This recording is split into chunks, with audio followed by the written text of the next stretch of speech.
For the repair of the Hyundai generator controller, the following procedures were necessary: replacement of various electronic components and general cleanup of the unit.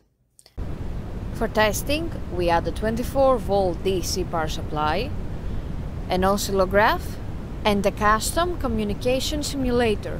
Soon as we turn on the power supply, we can see the LED indicators of the unit lighting up, and we can also see the green LED indicator of the communication simulator lighting up, which means that the communication with the unit was successful.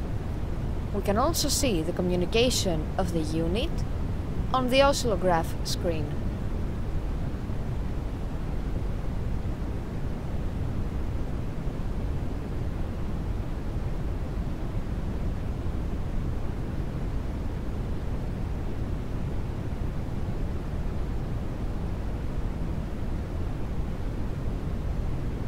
No further testing is possible due to lack of additional units.